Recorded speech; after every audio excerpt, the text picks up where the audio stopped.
Assalamualaikum warahmatullahi wabarakatuh.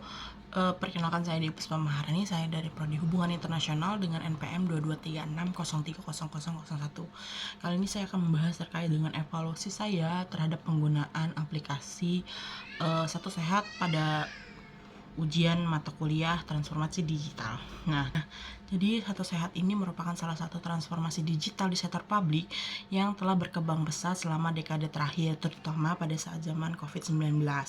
Nah, jadi aplikasi ini diluncurkan sebagai respon pemerintah Indonesia terhadap pandemi COVID-19 yang dirancang untuk membantu dalam pemantauan kesehatan, pelacakan kontak, dan juga sertifikasi kesehatan digital.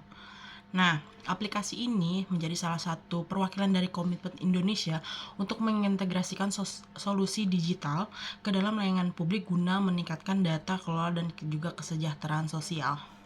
Kemudian pemerintah memfokuskan pada manajemen e-government ini untuk mendigitalkan layanan sambil meningkatkan aspek administratif, karena strategi ini juga sesuai dengan pendekatan transformasi digital mereka gitu. Nah, platform ini juga kemungkinan digunakan para pembuat kebijakan untuk membuat pilihan berbasis bukti melalui sistem analisisnya untuk menyediakan metrik waktu nyata untuk mengenai kasus infeksi bersama dengan strategi vaksinasi dan juga pola pergerakan masyarakat. Nah, kemudian juga dulunya pada saat COVID-19 itu, sistem pemerintahan digital Indonesia ini sangat bergantung pada peran operasional Satu Sehat atau Peduli Lindungi, di mana government teknologi ini menerapkan Satu Sehat sebagai alat utama untuk mempercepat transformasi digital di lembaga publik guna meningkatkan pelayanan sistem administrasi modern. Nah, di mana penggunaan teknologi ini juga melibatkan warga untuk optimalisasi proses birokrasi serta implementasi kebijakan yang efektif dan mencerminkan kepatuhan Indonesia terhadap tren smart government global gitu.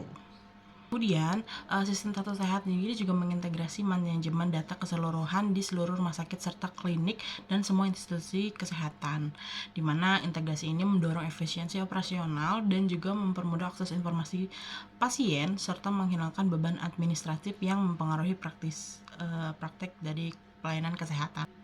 Implementasi Satu Sehat ini juga telah menghadapi berbagai macam hambatan meskipun memiliki manfaat yang signifikan gitu. Misalnya perdebatan publik berfokus pada masalah privasi dan juga keamanan yang ditimbulkan oleh aplikasi tersebut karena memerlukan akses ke data kesehatan dan posisi yang sensitif gitu. Jadi kalau misalnya kalian pengguna Satu Sehat, jadi pada saat kalian mendaftarkan diri di aplikasi tersebut biasanya akan dimintai data-data sensitif seperti nomor ID atau nomor KTP. Terus juga di situ kan pasti bakal ada data-data seperti tanggal lahir, nama, alamat rumah, dan juga ID KTP kalian di situ.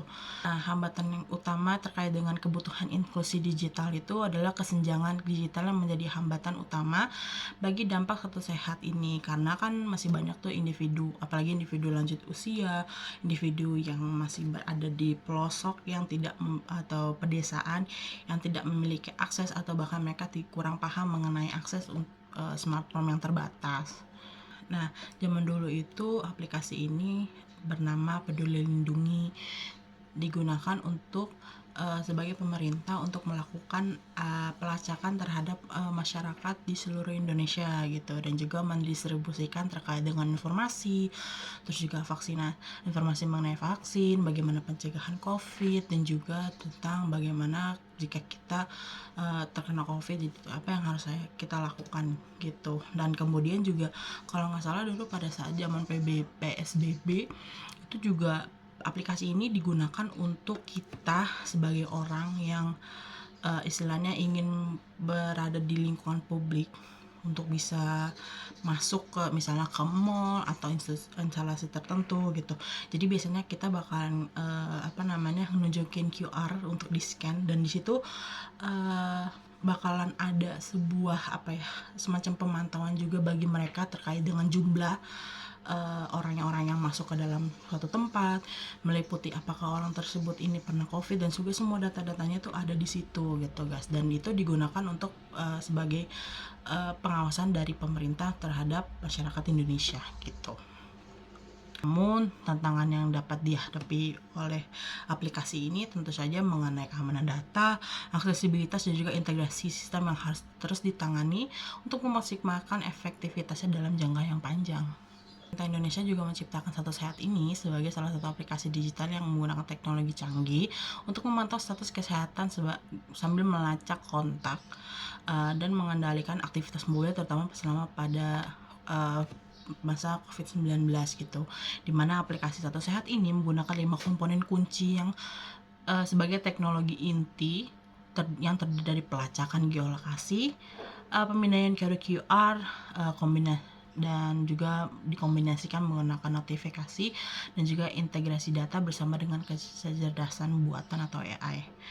Nah, melalui sistem geolokasinya mereka itu, Satu Sehat juga memungkinkan para pengguna untuk melihat zona resiko dengan tingkat infeksi yang tinggi, sementara aplikasi tersebut juga mendorong pergerakan gitu. Jadi sistem ini menerapkan data geolokasi untuk menghentikan pergerakan orang masyarakat melalui area yang berisiko tinggi yang setelah ditentukan oleh pemerintah Indonesia.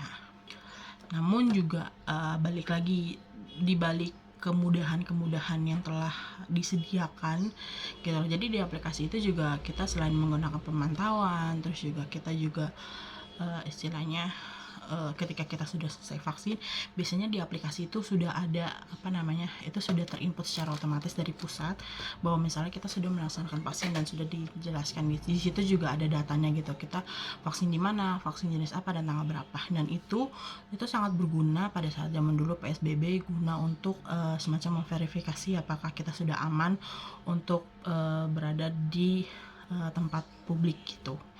Namun juga ini selain dengan kemudahan-kemudahan itu tentu saja ada tantangannya. Misalnya juga karena ini kan aplikasi yang membutuhkan internet, otomatis kita juga memerlukan koneksi internet, dan ini tidak terekomendasi pada orang-orang yang tidak memiliki smartphone dan juga mempunyai akses pemindahan QR. Nah, kalau misalnya zaman dulu aplikasi ini lebih sering digunakan untuk melakukan verifikasi dan juga pelacakan terhadap masyarakat Indonesia, sering dengan berkembangnya waktu, aplikasinya juga berkembang dengan menambahkan beberapa fitur yang menarik. Nah, salah satunya adalah berintegrasi dengan adanya rekam medis elektronik melalui Satu Sehat platform gitu. Dan di situ juga selain itu ada beberapa fitur lain seperti imunisasi anak, antrian rumah sakit, hasil pemeriksaan, dan juga data pembelian obat nanti akan dapat diakses di aplikasi melalui Satu Sehat mobile gitu. Meskipun aplikasi ini sudah membangun berbagai fitur canggih guna untuk misalnya melakukan pelacakan, terus juga identifikasi dan verifikasi, saya masih merasa aware terhadap dengan keamanan data saya pada aplikasi ini gitu, terkait dengan apakah aplikasi ini sudah 100% aman dari pencurian data gitu, karena kan aplikasi ini of course mengandung data-data pribadi di setiap orang, khususnya dari saya pribadi, dan itu bisa saja digunakan oleh oknum yang tidak bertanggung jawab jika aplikasi ini itu tidak melindungi data saya secara baik dan benar gitu. Dan juga terkait dengan privasi pengguna, of course kan juga ini menjadi salah satu tantangan juga terkait dengan privasi. Jadi itu saja dari saya, kurang lebihnya mohon maaf. Terima kasih.